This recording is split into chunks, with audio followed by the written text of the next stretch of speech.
Tas notika tajā brīdī, ko mēs visi bijām gaidījuši. Bena Šapiro meistardarbs, burtisks monologs no debesīm, kas tagad ir iznācis, kurā viņš iznīcina visus tos noderīgos idiotus, kuri ir centušies viņu iznīcināt, kā arī Daily Wire reputāciju. Es domāju, šis bija viņa labākais sniegums. Es visu laiku smējos, protams. Kurš gan nesmietos?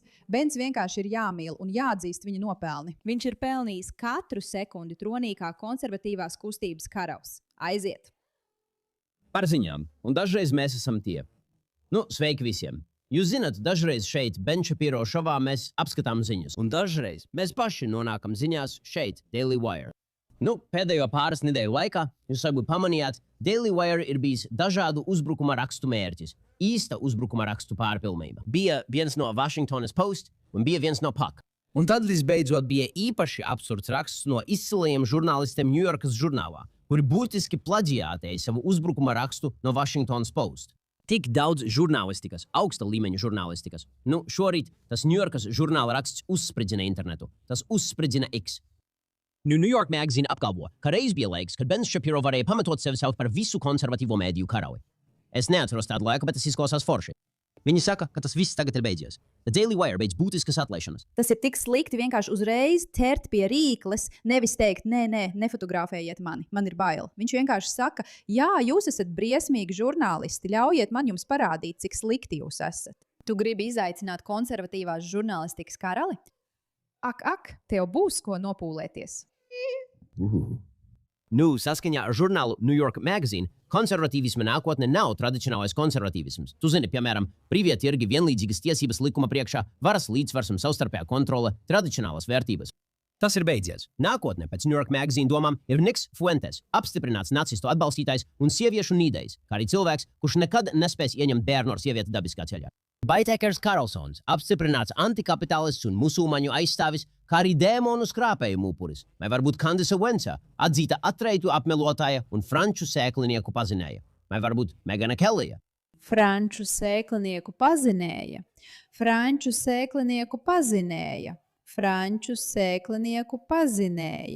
Es domāju, mani mīļie, vai jūs to vēlējāties? Vai jūs vēlējāties perfektu analoģiju tam, uz ko Kandisa Owensas smadzenes ir spējīgas? Lūk, tā ir. Lūk, tas ir jūsu acu priekšā, kā to parāda Bens Šapiro. Klikšķiniet uz Horns Griems Agripers turpat. Žurnāls New York Magazine raksta, citēju. Daily Wire sabrukumu var uzskatīt par nopietnu brīdinājumu tradicionālajiem republikāņiem. Ir divas realitātes Šapiro konservatīvismam. 2026. gadā tas joprojām saglabā nozīmīgu ietekmi republikāņu elitē, bet to strauji noraida partiju nākotnes pamatslānis. Pirmkārt, tas vienkārši nav pareizi. Saskaņā ar aptauju datiem mūsu raidījumā paustās pozīcijas atspoguļo plašu republikāņu vairākumu. Tā vienkārši ir realitāte. Bet es nolēmu, ka mums viss tas jāapspriež tieši un atklāti. Tā ir taisnība. The Daily Wire kopš gada sākuma ir atlaiduši apmēram 13% no mūsu darbiniekiem. 13%? Labi, tas nav neprātīgs skaitlis. Daudz cilvēku, diemžēl pārāk daudz cilvēku, bet nav jau 50%. Un tas tiešām bija draņķīgi. Tas bija patiesi skumji, jo visi šie cilvēki ir lieliski. Un jebkurā laikā, ziniet, mēs esam biznesā. Jebkurā reizē, kad uzņēmums atlaiž cilvēkus, tas tiešām ir slikti. Tas ir grūti, tas ir slikti viņiem, tas ir slikti mums. Un es personīgi strādāju, lai atrastu citu darba vietu pēc iespējas vairāk šiem cilvēkiem. Jo ik viens, kuru mēs atlaidām, ir pelnījis darbu citur. Viņi ir lieliski cilvēki. Bet mūsu kritiķiem tas viss bija iemesls milzīgai svinēšanai. Ziniet, priecīga korķu izšaušana. Vai arī Nika Fuentesa gadījumā uzvaras svinības ar kačpuikām un bubrikantu. Un klausieties, mēs esam pagodināti par šo uzmanību. Bū! Es domāju, viņi tiešām pilnībā pieķērušies tam Nika Fuentesa geju tēlam. Ziniet, gejs. Redziet, lieta ir tāda. Cilvēki parasti raksta šādus stāstus tikai par lielām Amerikas institūcijām, vai ne? Piemēram, Amazon atlaiž cilvēkus. Tas ir liels notikums. Vai arī Washington Post atlaiž cilvēkus. Un tas arī ir liels notikums. Un paldies Dievam, mēs esam nozīmīga Amerikas institūcija. Saskaņā ar Podtrac datiem, mūsu podkasta auditorija ir 41 miljonus cilvēku mēnesī. Mēs esam 6. vietā pasaulē. Mums kopā ir 11 raidījumi. Paramount, lai minētu piemēru no tās pašas tabulas, ir 4. vietā pasaulē. Viņiem ir 145 raidījumi. Tātad, rēķinot uz vienu cilvēku, mums iet lieli. Mēs esam atbildīgi par 2 veiksmīgākajām konservatīvajām dokumentālajām filmām vēsturē – Meta Volša Am I Racist un What is a Woman? Tieši šonedēļ viceprezidents Vance atsaucās uz mūsu ziņojumiem savās krāpšanas izmeklēšanās, un mūsu Baltānama korespondente Mērija Margareta Olihana ir preses telpā un uzdod jautājumus. Redziet, lūk, kā ir. Nav nekādas nacionālās mediju atspoguļošanas. Ja vadošais Candices Owens producents un biznesa menedžeris aiziet no darba, vai ja Meganas Kellijas YouTube konts sāk zaudēt 10,000 abonentu mēnesī, vai ja Takaram Karlsonam nesamērīgi liela daļa apmeklējumi nāk no Pakistānas, mums visiem ir sava fanu bāze. Starp citu, tās visas ir lietas, kas patiešām notiek, bet nevienam īsti nerūp. Jo, jā, šiem cilvēkiem ir ievērojams skatītāju skaits, taču viņiem nav nekādas reālas institucionālas ietekmes. Viņi nav institūcijas. Tas neatiecas uz Daily Wire. Man ļoti patīk šis arguments. Zini, man ļoti patīk šis arguments.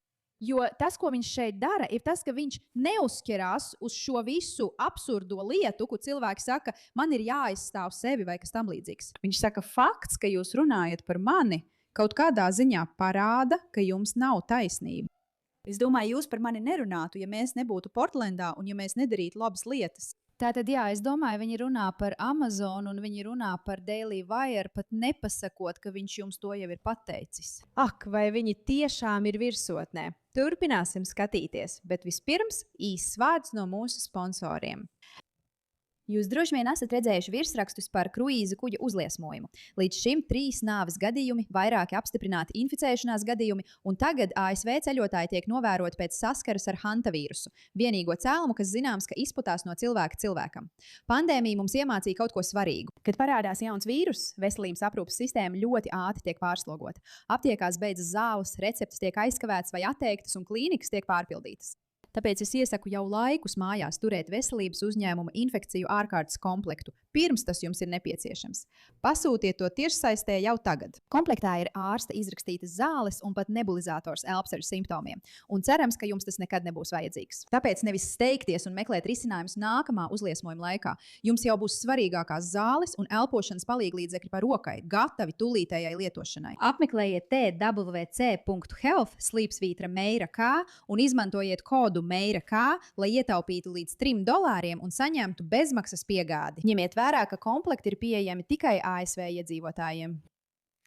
Ak, man tas ļoti patīk. Man tas ļoti patīk. Esiet drošībā, draugi. Esiet drošībā no visa. Bet ziniet ko? Es tik ļoti mīlu Šapīro. Es jums saku, šis vīrietis ir visu laiku labākais. Viņš ir no vecās skolas. Viņš ir izcils. Viņš ir vienkārši fantastisks. Labi, vai esat gatavi vēl nedaudz? Jo kāpēc gan ne? Kāpēc gan neizklaidēties līdz No Wild beigām? Aiziet! Mēs esam pietiekami lieli, lai cilvēkiem rūpētu, kad mēs kļūdāmies.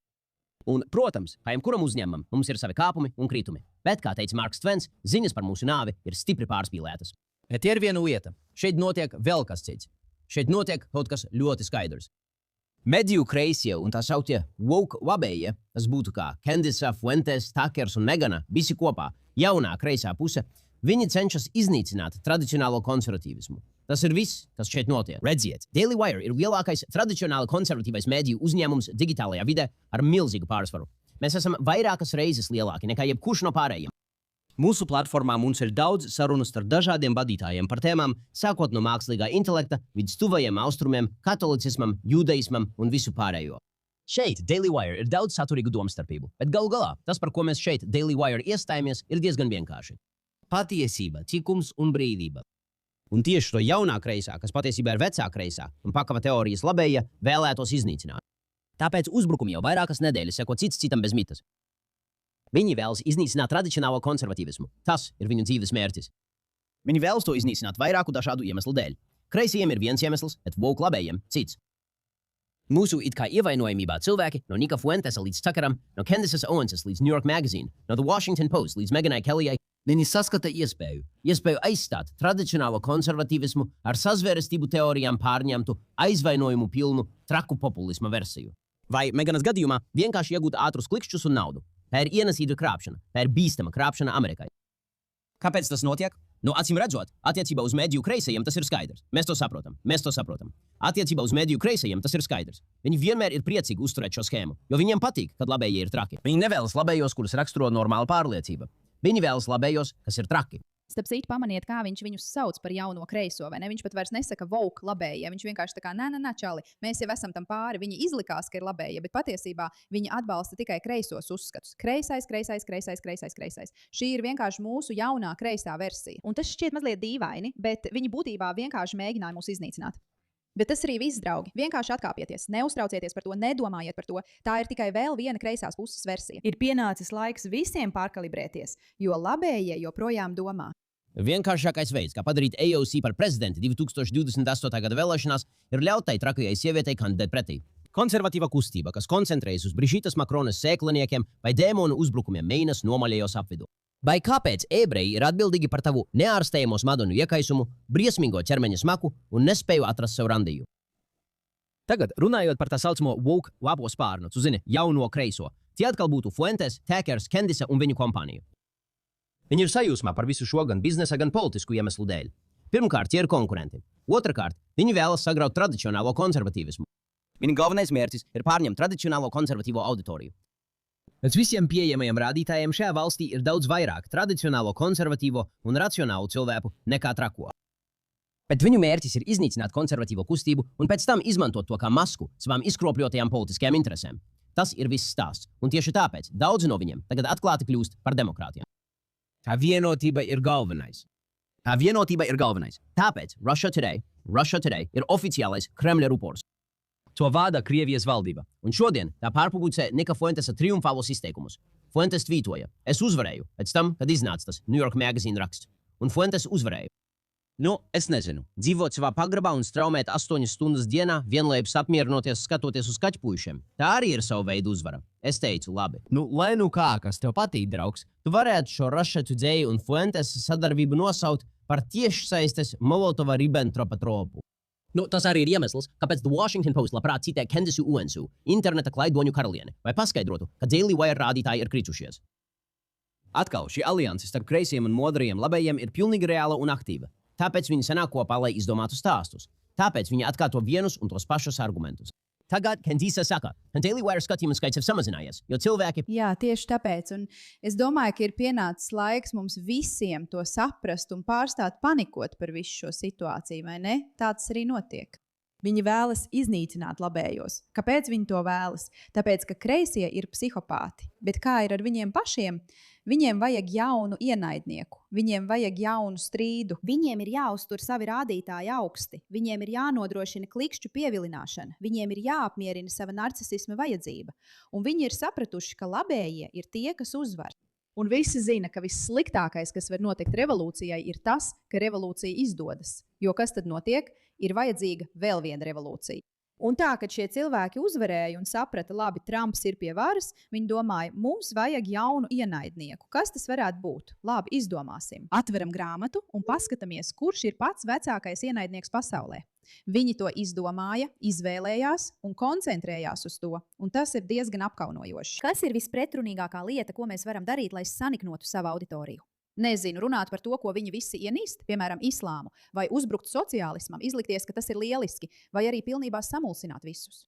Tāpēc visi par viņiem runā. Tas tiešām ir tikai tas sliktākais, kas var notikt revolūcijai, ir tās izdošanās.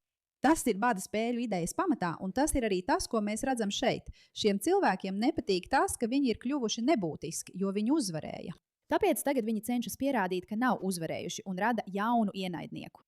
Un visi to ietekmē. Bet paldies Dievam par tādiem kā Ben Shapiro, par tādiem kā Daily Wire, par cilvēkiem, kuri saka, mēs jūs redzam, jūs muļķīgie, psihotiskie cilvēki tur ārā. Mēs saprotam, ar mums tas neiet cauri. Jebkurā gadījumā modrie labējie, jaunie kreisie, idioti, sēklnieku mīļotāji, kā vien jūs viņus nesauktu, dēmoniski, maniakāli, anorektiski vadītāji. Patiesībā es nezinu, kādu negatīvu apzīmējumu jūs gribat izdomāt, lai šo grupu apzīmētu ar vienu vārdu, bet tieši tas viņai arī ir. Un Ben Shapiro, Daily Wire un visi tie konservatīvie, kuri patiešām domā paši ar savu galvu un ir palikuši uzticīgi savām vērtībām, kuri nav bijuši iesaistīti nekādos skandālos.